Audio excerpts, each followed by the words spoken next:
Hello दोस्तों, कैसे हैं आप लोग। मेरा नाम है लोकेश और लोक स्टडी पे आपका स्वागत है। आज हम स्ट्रक्चर ऑफ एटम का लेक्चर नंबर 4 लेने जा रहे हैं, जिसके अंदर हम बोहर्स मॉडल की बात करेंगे। इससे पहले के लेक्चर्स में मैं एटम्स के बारे में बहुत कुछ बता चुका हूं और मैंने मॉडल्स भी डिस्कस करे हैं, जैसे कि लास्ट लेक्चर में ही मैंने रदरफोर्ड के न्यूक्लियर एक्सपेरिमेंट को एक्सप्लेन किया था। ठीक है, तो उसके अंदर जो कमियां थी उन कमियों को बोहर मॉडल जो है वो फुलफिल करता है। तो चलिए शुरू करते हैं। तो जो बोहर मॉडल है, आखिर सबसे पहला पॉइंट यही है कि बोहर मॉडल किस थ्योरी पे बेस्ड है। तो बोहर मॉडल बेस्ड है प्लांक्स क्वांटम थ्योरी। किस पे बेस्ड है? Planck's quantum theory. ठीक है, तो बोहर का जो मॉडल है, इस मॉडल से क्या क्या कंक्लूजन है या ये मॉडल हमें क्या बताता है, एटम से रिलेटेड कौन सी बातें ऐसी बताता है जो रदरफोर्ड का मॉडल एक्सप्लेन नहीं कर पाया। तो बोहर का जो मॉडल है वो हमें ये बताता है कि electrons are revolve in a circular path of defined energy. मतलब इलेक्ट्रॉन, देखिए हम सबको पता है कि एटम्स में इलेक्ट्रॉन स्टेशनरी स्टेट में नहीं होते। स्टेशनरी का मतलब इलेक्ट्रॉन्स रुके हुए नहीं होते, वो कंटिन्यूअसली न्यूक्लियस के चारों ओर चक्कर लगाते हैं। ठीक है, तो यहां पर ये बात बोहर ने अपने मॉडल में प्रूफ कर दी और कंफर्म कर दी कि इलेक्ट्रॉन जो है वो रिवॉल्व करता है, लेकिन किस पाथ में? सर्कुलर पाथ में। किस पाथ में? सर्कुलर पाथ में, और एक डिफाइंड एनर्जी के साथ रिवॉल्व करता है। मतलब उसकी एक फिक्स एनर्जी होती है जिसके साथ वो रिवॉल्व करता है न्यूक्लियस के अराउंड। ठीक है, अब जिस पाथ को, जैसे कि मान लीजिए यहां पे मैं एक छोटा सा न्यूक्लियस बना रहा हूं। ठीक है, ये न्यूक्लियस है। ठीक है, अब इस न्यूक्लियस के चारों ओर मान लेते हैं कोई इलेक्ट्रॉन जो है वो रिवॉल्व कर रहा है इन अ सर्कुलर पाथ। ठीक है, ये इलेक्ट्रॉन इस न्यूक्लियस के चारों ओर जो है वो रिवॉल्व कर रहा है। ठीक है, ऑफ अ डिफाइन एनर्जी, एक डिफाइन एनर्जी के साथ। तो यहां पर आप एक चीज और देख सकते हैं कि ये जो पाथ है, ये पाथ फॉलो कर रहा है। इस पाथ को हम क्या कहेंगे? इसी पाथ को हम बोलते हैं ऑर्बिट। क्या कहते हैं? ऑर्बिट। ठीक है, क्या कहते हैं? ऑर्बिट। तो इलेक्ट्रॉन जो होता है, जिस पाथ को फॉलो करता है, जो सर्कुलर पाथ वो फॉलो कर रहा है, उसको क्या कहते हैं? Orbit. The orbit are known as stationary state. और जिस ऑर्बिट में ये रिवॉल्व करता है उसको कहते हैं स्टेशनरी स्टेट। क्या कहते हैं? Stationery state. मतलब वो अपनी ऑर्बिट जो है वो चेंज नहीं करता, इसी ऑर्बिट में वो रिवॉल्व करता रहता है। Where electron revolve in its on orbit don't require any type of gain और लॉस ऑफ एनर्जी। मतलब इस ऑर्बिट में, ठीक है, इस ऑर्बिट में इलेक्ट्रॉन को रिवॉल्व करने के लिए किसी भी प्रकार की एनर्जी की जरूरत नहीं है, ना ही वो किसी भी प्रकार की एनर्जी को लूज करेगा। ठीक है, एनर्जी को ना ही वो लेगा और ना ही एनर्जी लूज करेगा इस ऑर्बिट में रिवॉल्व करने के लिए। जिस एनर्जी के साथ वो इस ऑर्बिट में रिवॉल्व कर रहा है वो फिक्स्ड है और उसके पास है। ठीक है, उसको एक्सटर्नली किसी एनर्जी की जरूरत नहीं है, ना ही अपने पास से किसी एनर्जी को रिलीज करने की जरूरत है। तो सेकंड पॉइंट में हमें यही पता चलता है, the orbit are known as stationary state. जिस सर्कुलर पाथ को फॉलो कर रहा है उसे हम ऑर्बिट कहते हैं और वो एक स्टेशनरी स्टेट है। और इस ऑर्बिट में रिवॉल्व करने के लिए उसको खुद की एनर्जी होती है, मतलब उसके पास खुद फिक्स्ड अमाउंट या डिफाइंड एनर्जी उसके पास होती है। उसको किसी भी प्रकार की गेन और लॉस ऑफ एनर्जी करनी नहीं पड़ती, ना ही उसे एनर्जी लेनी पड़ती है, ना ही एनर्जी उसे लूज करनी पड़ती है। ठीक है, अब मान लीजिए मैं इस इलेक्ट्रॉन को मान लेते हैं, मैं इस इलेक्ट्रॉन को ना बाहर से एनर्जी जो है वो दे देता हूं। इस इलेक्ट्रॉन को बाहर से एनर्जी दे देता हूं तो क्या होगा? अगर मैं किसी को एनर्जी दूं तो वो क्या करेगा? उस एनर्जी का यूज करेगा। ठीक है, तो ये मान लीजिए ये एक चोर है। ठीक है, ये एक चोर है और ये जेल में कैद है। ठीक है, अब उस चोर को अगर मैं जेल से निकलने के लिए कुछ पैसे दे दूं तो वो क्या करेगा? उस जेल से भाग जाएगा। सिंपल सी बात है, भागेगा ना, वो आजादी की तरफ भागेगा। तो ये इलेक्ट्रॉन भी सेम करता है। ये इलेक्ट्रॉन क्या करता है? जब हम इसे एनर्जी देते हैं तो ये अपनी इस फिक्स्ड ऑर्बिट को, इस स्टेशनरी ऑर्बिट को छोड़ के हायर स्टेट, ऊपर की ऑर्बिट्स में जाने की कोशिश करता है। तो देखिए, when electron jumps from one stationary state to another state, they require gain of energy और लूज ऑफ एनर्जी। जैसे कि अभी तो मैंने आपको ये बना के दिखाया। ठीक है, अब इसको थोड़ा मैं क्लियर करता हूं। ठीक है, यहां क्लियर करके अब मैं काम करता हूं। अब ध्यान दीजिएगा, जैसे यहां तो आपको ये क्लियर हो गया प्लैंक क्वांटम थ्योरी, जो ये प्लैंक क्वांटम थ्योरी और ये इसके दो पोस्टुलेट। तो मैं इसको थोड़ा रब करके आपको जो ये थर्ड वाला जो पॉइंट है ये समझाता हूं। देखिए, मान लेते हैं कि ये एक स्टेट है, this is second state, this is third state and this is fourth state. ठीक है, ये फिफ्थ स्टेट है। चलिए, ठीक है, तो मैंने ये 5 स्टेट बनाई है, 1 2 3 4 5, ये 5 स्टेट बनाई है। अब जो सबसे लोअर स्टेट है उसमें इलेक्ट्रॉन है, उसमें हमारा इलेक्ट्रॉन है। सबसे लोअर स्टेट में हमारा इलेक्ट्रॉन है। ठीक है, ये हमारा इलेक्ट्रॉन सबसे लोअर स्टेट में, और इसी लोअर स्टेट को हम कहते हैं ग्राउंड स्टेट। क्या कहते हैं? Ground state. ऐसी वो स्टेशनरी ऑर्बिट या वो स्टेशनरी स्टेट जिसमें कोई भी इलेक्ट्रॉन प्रेजेंट हो सकता है अपनी खुद की एनर्जी के साथ, एक डिफाइन एनर्जी के साथ। ठीक है, ये ग्राउंड स्टेट है, यहां पर इलेक्ट्रॉन है। अब मान लेते हैं कि मैंने इसको जो है एनर्जी प्रोवाइड करा दी, मैंने इसको बाहर से एनर्जी दे दी। ठीक है, इसको एनर्जी दे दी, तो ये इस एनर्जी का यूज करके क्या करेगा? जंप करेगा और जितनी इसके पास एनर्जी होगी, देखिए पहले तो इस एनर्जी का ये यूज करेगा और इस ऑर्बिट से फ्री होगा। ठीक है, इस ऑर्बिट से फ्री होगा और बची हुई एनर्जी के साथ पूरी ताकत के साथ ऊपर की तरफ जाएगा। तो मान लेते हैं जितनी एनर्जी इसके पास बची थी उसके साथ ये पहुंच गया हमारे फोर्थ स्टेट में। कहां पहुंच गया? फोर्थ स्टेट में। ग्राउंड स्टेट से जंप करके ये पहुंच गया फोर्थ स्टेट में, ठीक है। तो यहां पर आपने क्या देखा, गेन ऑफ एनर्जी हुई है। क्या हुआ है, गेन हुआ है, एनर्जी का गेन किया और वो ऊपर की तरफ पहुंच गया। लेकिन हम क्या जानते हैं कि ये इस इलेक्ट्रॉन की डिफाइन एनर्जी नहीं है, ये इसने उधार ली थी या इसे बाहर से मिली थी। तो धीरे धीरे इस फोर्थ स्टेट में रहने के लिए इसे इस अमाउंट की एनर्जी, जिस अमाउंट की एनर्जी को लेके गया था, वो एनर्जी इसको चाहिए कंटिन्यूअसली। लेकिन हम कंटिन्यूअसली दे रहे हैं, हमने तो स्टार्टिंग में ली थी। तो अब इस एनर्जी को ये क्या करेगा, लूज करेगा और क्या करेगा, अब फोर्थ स्टेट से ये कहां आएगा, थर्ड स्टेट पे। थर्ड स्टेट से कहां आएगा, फिर सेकंड स्टेट पे, और सेकंड स्टेट से फिर कहां आएगा, फर्स्ट स्टेट में। मतलब यहां हम देख रहे हैं कि ये एनर्जी को लूज कर रहा है और लूज करता हुआ फोर्थ स्टेट से थर्ड, थर्ड से सेकंड और सेकंड से फर्स्ट यानी ग्राउंड स्टेट में आ रहा है। तो यहां पर क्या हो रहा है, यहां पर एनर्जी क्या हो रही है, लूज हो रही है। क्या हो रही है, लूज हो रही है। या फिर एनर्जी का क्या हो रहा है, लॉस हो रहा है। क्या हो रहा है, लॉस हो रहा है, कंटिन्यूअसली एनर्जी लॉस हो रही है और ये नीचे की तरफ आ रहा है। तो यहां पर हमने क्या देखा कि अगर इलेक्ट्रॉन को किसी भी स्टेट से अप जाना है या किसी अपर स्टेट से नीचे आना है तो उसको गेन और लॉस ऑफ एनर्जी रिस्पेक्टिवली करनी होगी। मतलब उसे एनर्जी चाहिए अगर उसे ऊपर जाना है, और उसे अगर हायर स्टेट से लोअर स्टेट पे आना है तो उसे एनर्जी रिलीज करनी पड़ेगी। यही बोहर ने अपने थर्ड पोस्टुलेट में कहा था। चलिए यहां तक हम समझ गए।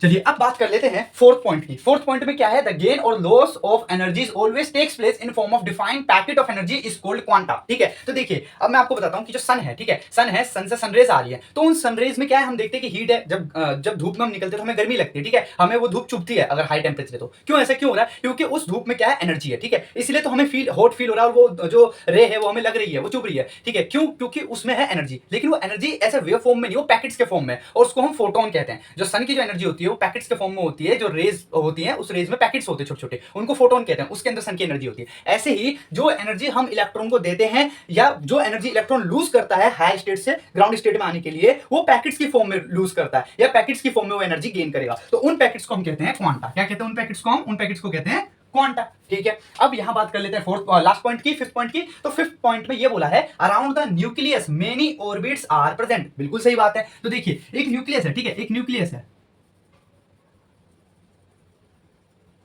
एक न्यूक्लियस है। अब इस न्यूक्लियस के अराउंड मैं आपसे पूछता हूं क्या एक ही ऑर्बिट होगी,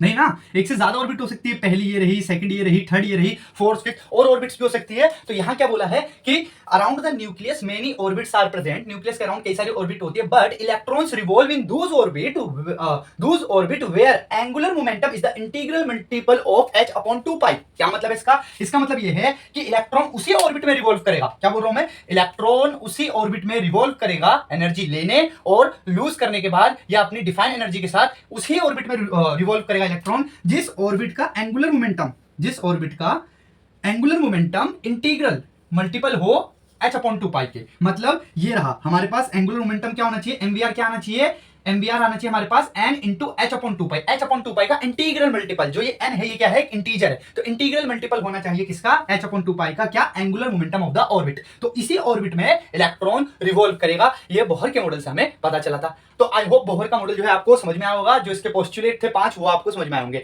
एग्जाम पॉइंट ऑफ व्यू से भी इंपॉर्टेंट है, नीट, क्यूट, जेई, इन सब के पॉइंट ऑफ व्यू से ये जितने भी मैंने पॉइंट्स बताए ये इंपॉर्टेंट है। एसर्शन रीजन के पॉइंट ऑफ व्यू से भी बहुत इंपॉर्टेंट है। चलिए अब यहां पर हम एक काम करते हैं, एंगुलर मोमेंटम ये रहा। तो आपसे ना क्वेश्चन आ सकता है कि which of the following is the, मान लीजिए हाइड्रोजन एटम आपको दे दिया, ठीक है, हाइड्रोजन एटम दे दिया और पूछा कि आप थर्ड ऑर्बिट का एंगुलर मोमेंटम बताइए। क्या बताइए, थर्ड ऑर्बिट का एंगुलर मोमेंटम बताइए। तो कैसे निकालेंगे आप, अब हमें पता है कि एंगुलर मोमेंटम क्या होता है, h अपॉन 2 पाई का इंटीग्रल, मतलब n इंटू h अपॉन 2 पाई। तो इस n की जगह में क्या रखना है, नंबर ऑफ ऑर्बिट। क्या रखना है, नंबर ऑफ ऑर्बिट की, कौन से ऑर्बिट की बात हो रही है। जैसे कि angular momentum of first orbit, n की जगह रख दिया, n की जगह क्या है, नंबर ऑफ ऑर्बिट, कौन सी ऑर्बिट के नंबर की बात हो रही है। तो फर्स्ट ऑर्बिट था तो h अपॉन 2 पाई, सेकंड ऑर्बिट होगा तो h अपॉन 2 पाई इंटू 2, तो 2 से 2 कट तो h अपॉन पाई आ गया। थर्ड ऑर्बिट होगा तो 3h अपॉन 2 पाई। ये हमारे पास, और ये जो थर्ड बात पे जो मैंने स्टार लिख रखा है ये एग्जाम में आया हुआ क्वेश्चन है, ठीक है। तो अगर देखिए अगर हमें बेसिक पता है तो चाहे फिर फिफ्थ ऑर्बिट का पूछ ले, 10th ऑर्बिट का पूछ ले, 7th 6th ऑर्बिट का पूछ ले, या किसी भी ऑर्बिट का पूछ ले, आप उसका एंगुलर मोमेंटम इजीली निकाल सकते हैं। चलिए हम बात कर लेते हैं कि ये जो बोहर मॉडल था क्या इसमें कुछ डिफॉल्ट्स थे, कमियां थी, बिल्कुल थी। तो वो कमियां हम देखेंगे। तो पहली कमी जो थी वो ये थी कि इट ओनली एक्सप्लेन, ये जो मॉडल था Bohr model only explain the spectrum of hydrogen atom और hydrogen like atom, spectrum of hydrogen atom और हाइड्रोजन लाइक एटम। ठीक है, अब ये जो देखिए हर किसी को पता है कि बोहर का जो मॉडल होता है वो हाइड्रोजन एटम के स्पेक्ट्रम को ही एक्सप्लेन करता है, केवल हाइड्रोजन एटम के। लेकिन पूरी बात ये है कि हाइड्रोजन लाइक एटम के भी स्पेक्ट्रम को एक्सप्लेन करता है। अब हाइड्रोजन लाइक एटम का मतलब क्या है? हाइड्रोजन लाइक एटम का मतलब है कि जिस एटम के अंदर हाइड्रोजन की तरह एक ही इलेक्ट्रॉन हो। तो एक बात मुझे बताइए, हाइड्रोजन के अंदर एक इलेक्ट्रॉन है, हीलियम के अंदर कितने? 2, लिथियम के अंदर कितने? 3। लेकिन अगर मैं हीलियम से एक इलेक्ट्रॉन निकाल दूं और He पॉजिटिव की बात करूं तो कितने इलेक्ट्रॉन होंगे He पॉजिटिव में? 1। सही बात है। और ऐसे ही अगर मैं आपसे पूछूं लिथियम 2 पॉजिटिव जिसके अंदर 3 इलेक्ट्रॉन थे, तो लिथियम 2 पॉजिटिव में कितने इलेक्ट्रॉन होंगे? 1। तो हाइड्रोजन लाइक एटम हो गए ना ये, तो इनका भी स्पेक्ट्रम हम बोहर मॉडल से एक्सप्लेन कर सकते हैं। ठीक है, तो ये पॉइंट आपको नहीं भूलना है। कौन सा? कि ये जो बोहर मॉडल है ये केवल एक्सप्लेन करता है हाइड्रोजन एटम के स्पेक्ट्रम को और हाइड्रोजन लाइक एटम के स्पेक्ट्रम को एक्सप्लेन करता है। अब यही क्वेश्चन पूछा भी गया है एग्जाम में कि spectrum of which of the following explain by Bohr model, इनमें से किसका स्पेक्ट्रम बोहर मॉडल से आप एक्सप्लेन कर सकते हैं? He पॉजिटिव, Li2 पॉजिटिव या बेरिलियम 3 पॉजिटिव। तो हम जानते हैं कि इन तीनों में ही एक इलेक्ट्रॉन होता है, तो इन सभी का स्पेक्ट्रम हम बोहर मॉडल से एक्सप्लेन कर सकते हैं। चलिए, अब जो सेकंड डिफॉल्ट था इस बोहर मॉडल का वो ये था कि इट डज नॉट, ये मॉडल जो था वो एक्सप्लेन या जस्टिफाई नहीं करता था हाइजेनबर्ग अनसर्टेनिटी प्रिंसिपल को। किसको एक्सप्लेन नहीं कर रहा था? हाइजेनबर्ग अनसर्टेनिटी प्रिंसिपल को एक्सप्लेन नहीं कर रहा था, और ये आपका इंपॉर्टेंट एमसीक्यू है। ठीक है, चलिए अब बोहर मॉडल का एप्लीकेशन क्या है? देखिए, बोहर मॉडल से तो हमें यह पता चल गया कि इलेक्ट्रॉन का डिस्ट्रीब्यूशन क्या होगा, और साथ साथ जो बोहर मॉडल है उससे हम हाइड्रोजन एटम और हाइड्रोजन लाइक एटम के स्पेक्ट्रम को भी एक्सप्लेन कर सकते हैं, और इलेक्ट्रॉन क्यों न्यूक्लियस के अराउंड रिवॉल्व कर रहा है और इलेक्ट्रॉन हायर स्टेट और लोअर स्टेट में क्यों मूव करता है, ये भी हमें बोहर मॉडल से पता चला। अब बोहर मॉडल का एप्लीकेशन क्या है? बोहर मॉडल से तो हमें जानकारी मिल गई, लेकिन इसको क्या हम अप्लाई कर सकते हैं कहीं पे? बिल्कुल, बोहर मॉडल का एप्लीकेशन से हम रेडियस ऑफ द एटम निकाल सकते हैं। हम क्या निकाल सकते हैं? Radius of the atom. क्या निकाल सकते हैं? Radius of the atom. तो calculation of atomic radius, atomic radius को हम कैलकुलेट करने के लिए बोहर के मॉडल का सहारा लेते हैं। तो फॉर्मूला है radius of atom is equal to n square h square upon 4 pi square m dot e square dot z।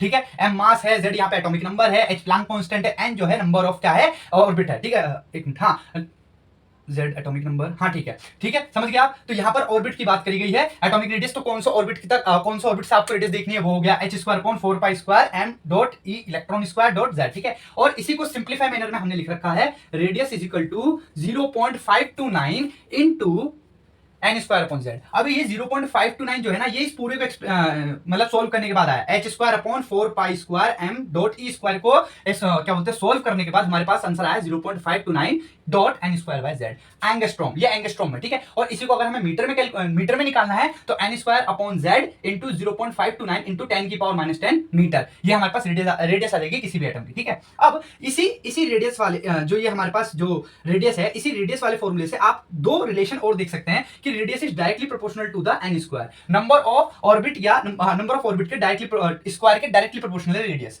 Radius is directly proportional to the n square, और radius is inversely proportional to the atomic number. मतलब atomic number जितना ज्यादा होगा उतना ही atomic जो radius है वो कम होती चली जाएगी। ठीक है ना, तो एटॉमिक नंबर के इनवर्सली प्रोपोर्शनल है रेडियस। तो यहां से हमारे पास एक जो हम नॉर्मली एक अगर हमारे पास मान लीजिए कंपैरेटिव क्वेश्चन आ गया, जैसे कि आपको एटम दे दिए, हाइड्रोजन ही दे दिया, ठीक है, हाइड्रोजन एटम दे दिया, लेकिन उसकी शेल्स चेंज कर दिया, उसकी और हाइड्रोजन तो नहीं कहूंगा मैं, एक काम करते हैं, कार्बन एटम दे दिया, और कार्बन एटम देने के बाद उसकी शेल या ऑर्बिट का नंबर आपको दे दिया, क्योंकि एटॉमिक नंबर तो सेम होगा 6 तो उससे कोई मतलब नहीं है, लेकिन ऑर्बिट का नंबर शेल का नंबर चेंज कर सकता है। तो यहां पर आप n1 square upon n2 square करके निकाल सकते हैं r1 और r2। मान लीजिए एलिमेंट ही चेंज कर दिया, एक मान लीजिए ऑर्बिट तो सेम कर देगी, थर्ड ऑर्बिट की आपको रेडियस निकालनी है, लेकिन दो एटम दे दिए, एक दे दिया आपको हीलियम और दूसरा दे दिया आपको बेरिलियम। ठीक है, तो यहां पर एटॉमिक नंबर चेंज हो गए, तो आप Z2 by Z1, Z beryllium by Z helium करके आप रेडियस निकाल सकते हैं बेरिलियम और हीलियम की कंपैरिजन में। ठीक है, तो ये फॉर्मूला भी आपको याद रखना है, R1 by R2 equal to n1 square by n2 square equal to Z2 by Z1। तो ये कंपैरेटिव फॉर्मूला है और ये डायरेक्ट फॉर्मूला है। तो आई होप आपको यहां तक बोहर मॉडल समझ में आया होगा, बोहर मॉडल की एप्लीकेशंस भी समझ में आएगी। अब हम क्या करते हैं, अब हम थोड़े से क्वेश्चंस कर लेते हैं, किसके? रेडियस से रिलेटेड क्वेश्चन कर लेते हैं। ठीक है, अब हम क्या करेंगे, अब हम क्वेश्चन करेंगे, रेडियस के क्वेश्चन करेंगे, जो कि किस फॉर्मूले पे बेस्ड है? जो इस फॉर्मूले पे बेस्ड है, r बराबर 0.529 into n square upon Z square angstrom में। ठीक है, ये रेडियस हमें कहां से मिली थी? बोहर का जो मॉडल था उसकी एप्लीकेशन का पार्ट है, वहां से हमने रेडियस कैलकुलेट की थी। तो अब हमें फर्स्ट ऑर्बिट के लिए क्या निकालनी है? हाइड्रोजन एटम के फर्स्ट ऑर्बिट के लिए हमें रेडियस निकालनी है। क्वेश्चन पढ़ते हैं एक बार, क्वेश्चन है find atomic radius for first, second and third orbit of hydrogen atom. तो हाइड्रोजन एटम का एटॉमिक नंबर यानी कि Z क्या होता है? 1 होता है, तो ये तो फिक्स रहेगा, बस हमें क्या चेंज करना है? n चेंज करना है, एक बार 1, एक बार 2 और एक बार 3। चलिए, तो फर्स्ट ऑर्बिट के लिए हम क्या निकालते हैं? रेडियस निकालते हैं। तो 0.5 0.529 इंटू 1 का स्क्वायर अपॉन 1 का स्क्वायर डेट इज 0.529 एंगस्ट्रॉम। तो फर्स्ट ऑर्बिट क्या आ गई 0.529 एंगस्ट्रॉम आ गई। अब R2 निकालते हैं। R2 क्या है 0.529 इंटू 2 का होल स्क्वायर अपॉन 1 का स्क्वायर। ठीक है, तो यहां पर हमारे पास 0.529 इंटू 4 क्या आ जाएगा इसका 4 9 36 3 4 2 8 और 3 11 1 1 4 5 20 और 1 21 तो 2.116 एंगस्ट्रॉम हमारे पास R2 आ गई। ठीक है, तो R2 हमारे पास क्या आ गई 2.116 R2 आ गई हमारे पास। ठीक है, तो यहां हमारे पास R1 हमने रेडियस निकाल ली 0.529 और R2 निकाल ली 2.116। बस अब क्या बच गया है R3। क्या बच गया R3। चलिए R3 निकालते हैं।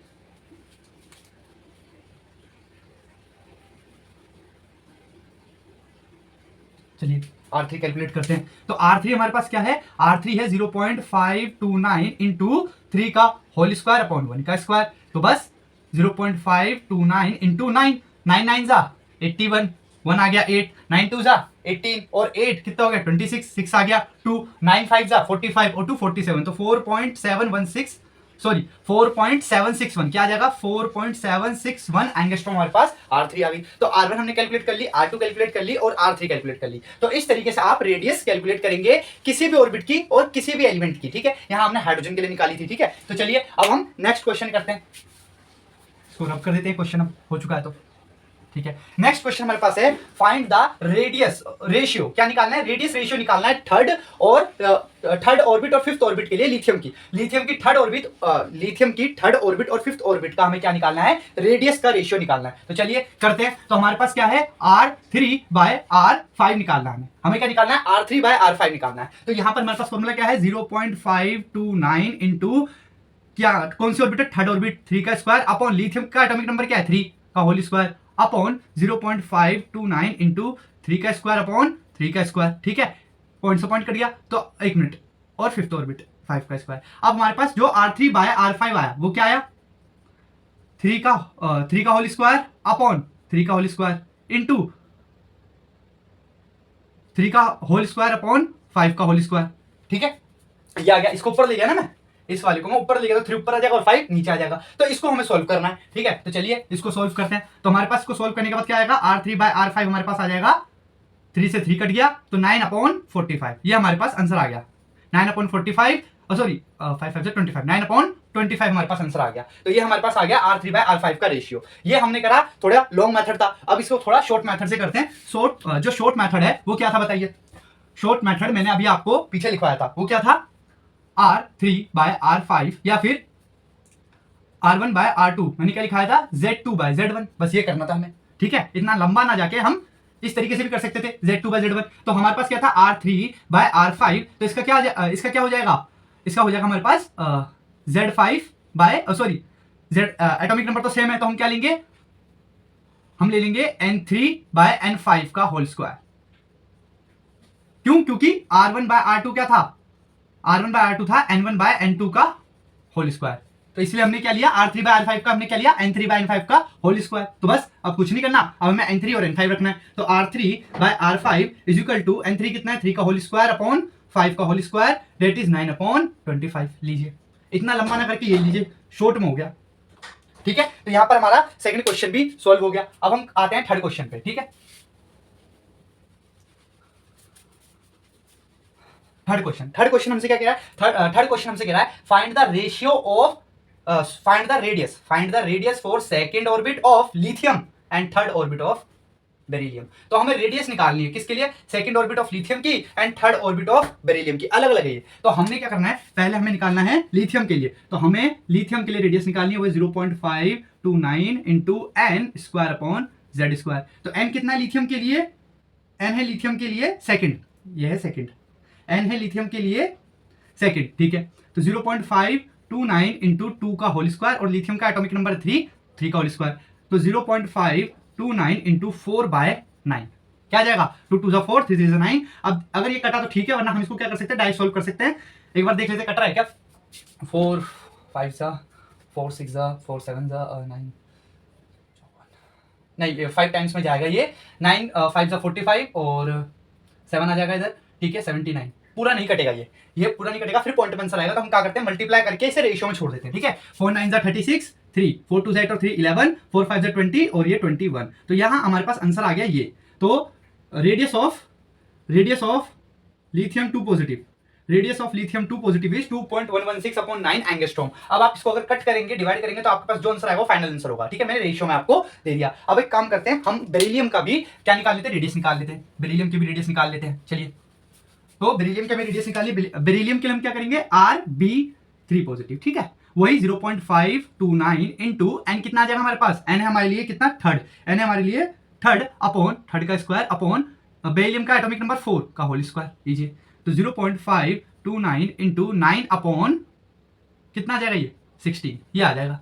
अब वही, ये पूरा नहीं कटेगा क्योंकि ये ओड है, यहाँ इवन है, तो मल्टीप्लिकेशन ही होगा। 9 9 जा 81, 8 9 2 जा 18 और 8 26, 2 9 5 जा 45 और 2 47, तो 4.761 अपॉन 16 एंगस्ट्रॉम। ये हमारे पास बेरिलियम की रेडियस आ गई। किसकी, बेरिलियम की थर्ड ऑर्बिट के लिए, बेरिलियम की थर्ड ऑर्बिट के लिए रेडियस है।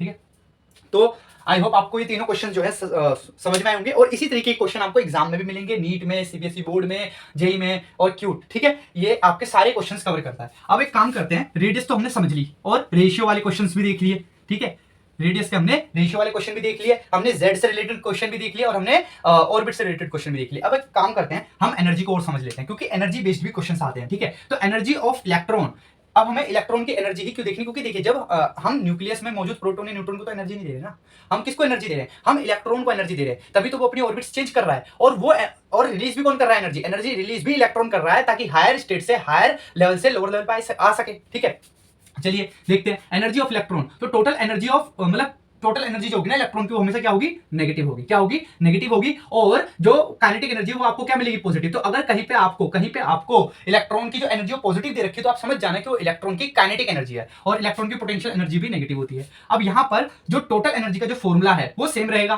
काइनेटिक एनर्जी का भी सेम रहेगा और पोटेंशियल एनर्जी का भी सेम रहेगा, बस थोड़ा सा डिफरेंस है, वो मैं आपको आगे बताऊंगा।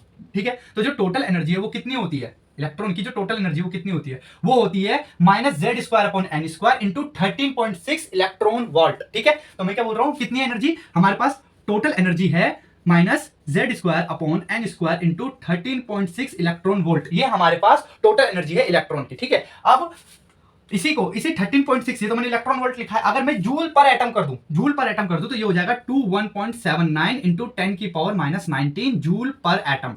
ठीक है, ये एनर्जी मैंने इलेक्ट्रॉन वोल्ट में ली थी, -z² अपॉन n² इंटू 13.6, और जब मैं इसे जूल पर एटम में चेंज करता हूं तो मेरे पास एनर्जी हो जाती है -z² upon n² into 21.79 into 10 की पावर -19 जूल पर एटम। ठीक है, तो मैंने आपको इलेक्ट्रॉन वोल्ट में बता दिया और जूल पर एटम में बता दिया। देखिए, जूल पर एटम में इसलिए बता रहा हूं क्योंकि कई जगह जूल पर एटम में आपसे डायरेक्ट एग्जाम में क्वेश्चन पूछ सकता है कि एनर्जी कैलकुलेट करिए इस एटम के लिए जूल पर एटम में, तो आपको फॉर्मूला पता होना चाहिए। ठीक है, वरना आप इलेक्ट्रॉन वोल्ट से कन्वर्ट करते फिरेंगे इलेक्ट्रॉन का चार्ज मल्टीप्लाई करके। ठीक है, इससे बढ़िया आप डायरेक्ट लर्न कर लीजिए। ठीक है, चलिए, अब यहां पर मैंने आपको बोला था कि total energy, kinetic energy, potential energy same ही होती है, बस हल्का सा डिफरेंस है, वो डिफरेंस मैं आपको बता रहा हूं। देखिए, जो टोटल एनर्जी है, ठीक है, वो काइनेटिक एनर्जी के बराबर होती है। जितनी काइनेटिक एनर्जी होगी उतनी टोटल एनर्जी होगी, बस अंतर क्या है कि टोटल एनर्जी नेगेटिव होती है, काइनेटिक एनर्जी क्या है, वो पॉजिटिव है। ठीक है, और जो पोटेंशियल एनर्जी होती है वो टोटल एनर्जी के 2 टाइम्स होती है। होती दोनों नेगेटिव है, लेकिन जो पोटेंशियल एनर्जी है वो टोटल एनर्जी के 2 टाइम्स हो गई। तो अल्टीमेटली पोटेंशियल एनर्जी क्या हो गई, 2 टाइम्स ऑफ काइनेटिक एनर्जी। तो अगर आपके पास तीनों में से कोई भी एक एनर्जी है, अगर आपके पास काइनेटिक एनर्जी है तो आपको टोटल एनर्जी पता होगी, बस साइन चेंज कर देना। पोटेंशियल एनर्जी निकालने के लिए आपको काइनेटिक एनर्जी में ही मल्टीप्लिकेशन करना पड़ेगा, किसका, 2 का। ठीक है, तो आई होप आपको ये भी समझ में आ गया होगा। अब हमारे पास फॉर्मूला आ गया, लेकिन अगर रेशियो वाले क्वेश्चन आ गए, जैसे कि हमने रेडियस में देखा था रेशियो वाला क्वेश्चन, लिथियम के लिए हमने 2 ऑर्बिट को कंपेयर करके रेशियो निकाला था। ठीक है, ऐसे अगर रेशियो वाला क्वेश्चन आ गया तो उसको कैसे सॉल्व करेंगे, तो देखिए, जो टोटल एनर्जी है, ठीक है, टोटल एनर्जी में हम फॉर्मूला हमारे पास है क्या, -z² upon n² into 13.6 electron volt. तो देखिए, माइनस नहीं हटेगा, 13.6 कांस्टेंट है, वो भी कट जाएगा रेशियो में। लेकिन क्या चीज वेरिएबल है रेशियो में, एक ये एटॉमिक नंबर चेंज हो सकता है और दूसरा क्या चेंज हो सकता है, ऑर्बिट का नंबर चेंज हो सकता है। ठीक है, तो मान लीजिए एटॉमिक नंबर चेंज हो गया तो हमारे पास क्या होगा, E1/E2। ठीक है, तो वो आ जाएगा Z1/Z2, Z1 का स्क्वायर Z2 का स्क्वायर, ये एक हो गया। दूसरा E1/E2, मान लीजिए सेम एलिमेंट है, बस उसके डिफरेंट ऑर्बिट्स के लिए एनर्जी पूछ ली, तो उसमें हम क्या करेंगे, N2/N1, N2 का स्क्वायर और N1 का स्क्वायर, बस जैसा हमने वहां पे किया था रेडियस का, उसका रेसिप्रोकल यहां करना है एनर्जी में। ठीक है, तो ये रहा, मैंने लिख रखा है E1/E2 इक्वल टू Z1/Z2 का होल स्क्वायर। ऐसे ही E1/E2 is equal to N2/N1 का होल स्क्वायर, दोनों पे स्क्वायर है, ठीक है। तो यहाँ पर ये दो फॉर्मूले हो गए। अब एक क्वेश्चन आपको याद रखना है, कभी कभी बहुत सिंपल क्वेश्चन पूछ लेते हैं, लेकिन हमसे गलती ये हो जाती है कि हमारा प्रेजेंस ऑफ माइंड नहीं होता, उस समय हम कुछ ज्यादा ही जोर दे देते हैं दिमाग पे। हमसे क्वेश्चन मान लीजिए पूछ लिया कि एक इलेक्ट्रॉन है, उस इलेक्ट्रॉन को इतनी एनर्जी दी है और वो अपने ग्राउंड स्टेट से हायर स्टेट में चला गया और वो इनफाइनाइट डिस्टेंस पे चला गया, तो मैक्सिमम एनर्जी बताइए। तो हम क्या करेंगे, वहां पर ऑर्बिट का नंबर ढूंढने लग जाएंगे, ठीक है, एटॉमिक नंबर में फंस जाएंगे। लेकिन आपको याद रखना है कि अगर इलेक्ट्रॉन न्यूक्लियस से फ्री हो चुका है, इनफाइनाइट डिस्टेंस का मतलब क्या है, वो अपने न्यूक्लियस से जिस भी एलिमेंट का इलेक्ट्रॉन था वो उस एलिमेंट के न्यूक्लियर फोर्स से, न्यूक्लियस से फ्री हो चुका है, उसकी ऑर्बिट से बाहर जा चुका है, तो उसके पास मैक्सिमम अमाउंट ऑफ एनर्जी क्या होगी, जीरो। तो ये आपको याद रखना है कि maximum energy of electron is zero when the electron is eight infinite distance. किस पे होगा, अगर इलेक्ट्रॉन इनफाइनाइट डिस्टेंस है, मतलब कि वो अब उस एलिमेंट के न्यूक्लियर फोर्स से, जिस एलिमेंट का इलेक्ट्रॉन था उसी एलिमेंट के न्यूक्लियर फोर्स से, यानी न्यूक्लियस से वो बंधा हुआ था न्यूक्लियर फोर्स के थ्रू, अब वो फ्री हो चुका है, तो वो इनफाइनाइट डिस्टेंस पे है, बहुत दूर है उस न्यूक्लियस से, उस एटम से, ठीक है। तो उस दौरान उसके पास जो एनर्जी होगी, मैक्सिमम एनर्जी वो कितनी होगी, जीरो होगी। तो ये आपको याद रखना है, ठीक है। चलिए, अब एनर्जी ऑफ एक्साइटेड स्टेट, तो एनर्जी ऑफ एक्साइटेड स्टेट तो आप निकाल लोगे क्योंकि आपको एक्साइटेड स्टेट की ऑर्बिट दे रखी होगी वहां से। लेकिन हम कंफ्यूज होते हैं एक्साइटेड स्टेट का नंबर, मतलब ये n निकालने में। हम कहते हैं फर्स्ट एक्साइटेड स्टेट, तो हम n रख देते हैं 1। हम कहते हैं थर्ड एक्साइटेड स्टेट, तो हम n रख देते हैं 3। हम कहेंगे सेकंड एक्साइटेड स्टेट, तो हम n रख देंगे 2, जबकि ऐसा नहीं है। जो ग्राउंड स्टेट होती है वो 1 होती है और फर्स्ट एक्साइटेड स्टेट होती है 2।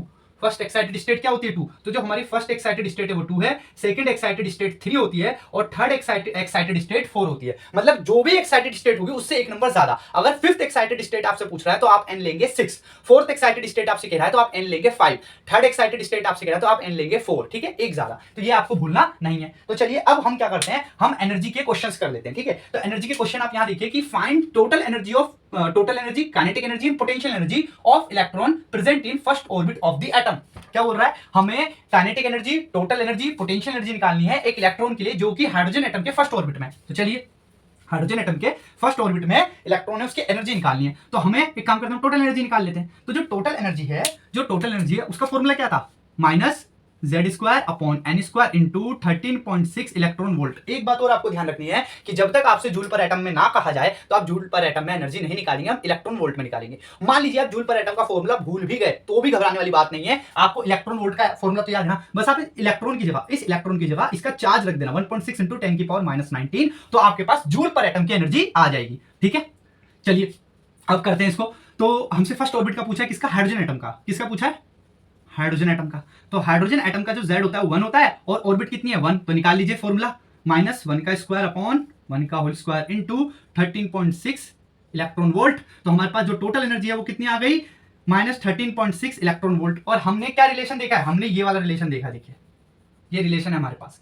टोटल एनर्जी नेगेटिव होती है तो काइनेटिक एनर्जी क्या आ जाएगी, 13.6, वो पॉजिटिव होती है। लीजिए पोटेंशियल एनर्जी क्या आ जाएगी, potential energy is 2 times of total energy, that is 2 into -13.6, कितना आ जाएगा 27.2 इलेक्ट्रॉन वोल्ट। कितना आ जाएगा 27.2 इलेक्ट्रॉन वोल्ट। ये हमारे पास पोटेंशियल एनर्जी आ गई, ठीक है। तो हमारा ये क्वेश्चन भी हो गया। हमने क्या किया है, हमने टोटल एनर्जी निकाल ली, काइनेटिक एनर्जी निकाल ली, पोटेंशियल एनर्जी निकाल ली, first orbit of the hydrogen atom. उस फर्स्ट ऑर्बिट में जो इलेक्ट्रॉन प्रेजेंट था उसकी total energy, kinetic energy, potential energy ये रही। चलिए अब एक काम करते हैं, दूसरा क्वेश्चन देखते हैं। अब हमसे पूछा है third orbit of lithium in joule per atom. देखिए आगे ना, मैंने आपसे बोला ना कि डायरेक्ट पूछ रखा है जूल पर एटम में, ये क्वेश्चन पूछ रखा है या फिर जूल्स में पूछ रखा है कि एनर्जी बताइए, ठीक है, जूल्स में एनर्जी बताइए। तो चलिए एक काम करते हैं, जूल्स में एनर्जी निकाल ही लेते हैं। चलिए, तो क्वेश्चन है टोटल एनर्जी निकालनी है, -Z² इंटू कितना था हमारे पास जूल पर एटम के लिए फॉर्मूला क्या था 21.79, ठीक है, जूल पर एटम, इंटू 10⁻⁻19 भी था, इंटू 10⁻⁻19 जूल पर एटम, ठीक है। चलिए रख देते हैं।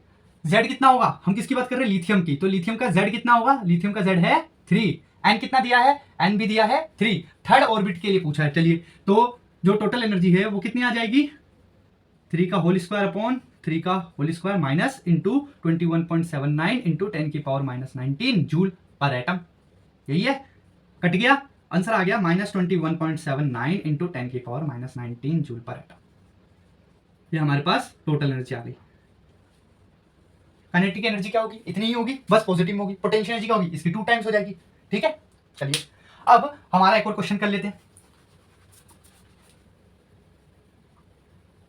क्वेश्चन क्या है, find the energy of electron in first excited state of beryllium. देखिए यहां पर इस क्वेश्चन में अगर आपने ढंग से स्टडी करी है तो ही आप इस क्वेश्चन को कर पाएंगे, अदरवाइज अगर आपने बस ऐसे ही कि हाँ भाई सुन रहे हैं तो फिर नहीं हो पाएगा, आपको क्वेश्चन करना पड़ेगा। अच्छा एक काम कीजिए, मैं ये क्वेश्चन सॉल्व कर देता हूं, है ना। आप बस एक काम कीजिए, आप ये जो 2 क्वेश्चन है, ये बस ये 2 क्वेश्चन आप ना अभी वीडियो पॉज कीजिए और ये 2 क्वेश्चन आप करिए, आप अपनी कॉपी में करिए, और जो भी आपका आंसर आया, जो भी आंसर आया ना उसे कमेंट सेक्शन में लिख दीजिए, ठीक है। कोई फर्क नहीं पड़ता ना कमेंट करने वाला ना, देखिए मैं भी नहीं जानता हूं कि आप कौन कमेंट कर रहे हैं, मैं तो साफ साफ आंसर देखूंगा, सही होगा तो लाइक कर दूंगा, हार्ट दे दूंगा, और नहीं होगा तो आपको पता ही चल जाएगा, ठीक है। लेकिन आप बताइए, अगर आप इसको सॉल्व कर लेते तो आपको कॉन्सेप्ट समझ में आ गया, सिंपल सी बात है ना, और मुझे भी पता चल जाएगा कि हाँ जो मैं पढ़ा रहा हूं आपको समझ में आ रहा है। तो प्लीज इन 2 क्वेश्चंस को आप सॉल्व कीजिए और कमेंट सेक्शन में इसका आंसर दीजिए। मैं तो सॉल्व कर रहा हूं पर आप वीडियो पॉज कीजिए और सॉल्व कीजिए, ठीक है। और कमेंट सेक्शन में आपको बताना है कि आपका आंसर सॉल्व करने के बाद क्या आया, सही आया या गलत आया, ठीक है। तो चलिए सॉल्व करते हैं इसे, आप वीडियो पॉज कीजिए और सॉल्व कीजिए, मैं तो सॉल्व कर रहा हूं, ठीक है। तो हमें टोटल एनर्जी निकालनी है। जब भी एनर्जी की बात करें आप टोटल एनर्जी ही निकालेंगे जब तक काइनेटिक एनर्जी और पोटेंशियल एनर्जी को मेंशन ना करें, ठीक है। तो चलिए टोटल एनर्जी निकालते हो कितनी है, देखिए जूल पर एटम नहीं बोल रखा तो हम इलेक्ट्रॉन वोल्ट में ही निकालेंगे, तो वो आ जाएगी minus z square upon n square into 13.6 electron volt. अब यहां पर कैच ये है, बेरिलियम की बात करिए, किसकी बात करिए, बेरिलियम। तो बेरिलियम का जो एटॉमिक नंबर है वो कितना है, वो है 4, ठीक है। और साथ साथ बात करिए फर्स्ट एक्साइटेड स्टेट की, तो फर्स्ट एक्साइटेड स्टेट के लिए एन कितना होता है 2, तो बस हमें इन 2 बातों का ध्यान रखना, हमारा पूरा सोल्व हो जाएगा। तो टोटल एनर्जी हमारे पास आ जाएगी माइनस जेड कितना लेंगे 4 का होल स्क्वायर, एन कितना लेंगे 2 का whole square into 13.6 electron volt. तो यहां पर minus 4 into 4 upon 2 into 2, 13.6 electron volt. इस 2 से ये 4 गया 2 टाइम्स और इस 2 से ये 2 गया 1 टाइम, तो आंसर आ गया हमारा माइनस 4 इंटू 13.6। तो आप मल्टीप्लाई करेंगे तो 4 6 जा 24, 2 4 3 जा 12, 12 और 2 14, 1 5, 54.4 54.4 इलेक्ट्रॉन वोल्ट हमारे पास एनर्जी आ गई किसकी, बेरिलियम की फर्स्ट एक्साइटेड स्टेट में मौजूद इलेक्ट्रॉन की, ठीक है। तो total energy of beryllium electron in first excited state is 54.4 electron 1, ठीक है। चलिए यहां तक हमने क्वेश्चन कर लिया, अब आप देखिए आपका सही है कि नहीं क्वेश्चन का आंसर। चलिए अब बात करते हैं कि हम नेक्स्ट क्वेश्चन करते हैं। आई होप आपने इससे सही किया होगा, क्योंकि ऐसा ही मिलता जुलता क्वेश्चन मैंने रेडियस वाले में भी करवाया था। चलिए तो हमसे रेशियो पूछा है, क्या पूछा है, हमसे पूछा है रेशियो निकालना है ऑफ एनर्जी, एनर्जी का रेशियो निकालना है first orbit of sodium and hydrogen. Atomic number भी चेंज है लेकिन क्या चीज कॉमन है, फर्स्ट ऑर्बिट, एन कॉमन है। तो हमने क्या करना है, टोटल एनर्जी, मैंने बोला ना जब तक काइनेटिक और पोटेंशियल मेंशन ना करे आप टोटल ही लगाएंगे, और इस माइनस को मत भूल जाना, z square upon n square into 13.6 electron volt. क्यों, क्योंकि जूल पर एटम में पूछी नहीं, जूल में पूछी नहीं है तो हम इलेक्ट्रॉन वोल्ट में निकालेंगे। तो टोटल एनर्जी ऑफ किसकी पूछी है, टोटल एनर्जी सोडियम की, ठीक है, या फिर energy for sodium upon energy of hydrogen. चलिए तो माइनस जेड स्क्वायर, जेड कितना लेंगे सोडियम के लिए 11, 11 का होल स्क्वायर, ठीक है। एन कितना लेंगे first whole square upon hydrogen का atomic number 1 whole square upon 1 का whole square into 13.6 into 13.6 electron volt, ठीक है। अब इलेक्ट्रॉन वोल्ट से इलेक्ट्रॉन वोल्ट कट, 13.6 से 13.6 कट, ठीक है। हमारे पास आंसर आ रहा है, और यहां पर माइनस था तो माइनस से minus cut, 11 into 11 upon 1 into 1 by 1 into 1 upon 1 into 1, इससे ये कट, और यहां पर हमारे पास आंसर आ गया 121 बाय 1। तो यहां पर E n a upon E hydrogen हमारे पास क्या आ रहा है 121 बाय 1। तो ये हमारे पास क्या आ गया, रेशियो आ गया, E n a upon E hydrogen हमारे पास आ गया 121 बाय 1, ठीक है। 11 का होल स्क्वायर अपॉन 1 का होल स्क्वायर, ठीक है। चलो सोडियम के लिए एक बार देख लेते हैं कि कोई गलती तो नहीं हुई है। Z square upon n square, 13.6 common था, जेड हमारे पास, सोडियम क्या था, सोडियम का एटॉमिक नंबर है 11, ठीक है। तो हमने एटॉमिक नंबर जेड 11 ले लिया, ठीक है, और हाइड्रोजन का 1 है तो 11 11 जा 21 और 1 से 1 कट गया 1 बच गया, ठीक है। तो यही हमारा करेक्ट आंसर है 121 बाय 1। तो आज के लेक्चर में हमने क्या क्या सीखा बताइए। आज के लेक्चर में हमने बोहर एटॉमिक मॉडल देखा, बोहर का मॉडल देखा, और उसने क्या क्या कमियां पूरी करी वो हमने देखा, उसमें क्या कमियां थी वो भी हमने देखा, ठीक है। साथ साथ हमने क्या किया है, रेडियस को देखा और रेडियस वाले क्वेश्चन सॉल्व करे, हमने एनर्जी को समझा, एनर्जी वाले क्वेश्चन सॉल्व करे।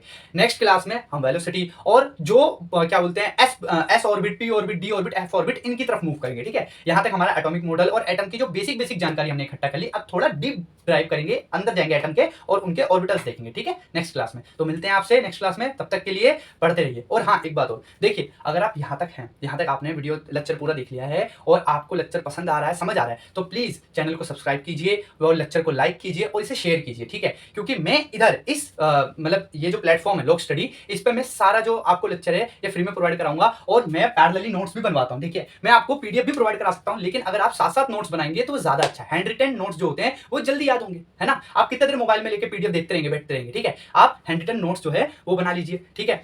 बाकी पॉसिबल हो पाएगा तो मैं इसकी पीपीटी या पीडीएफ बना के आपको शेयर कर दूंगा।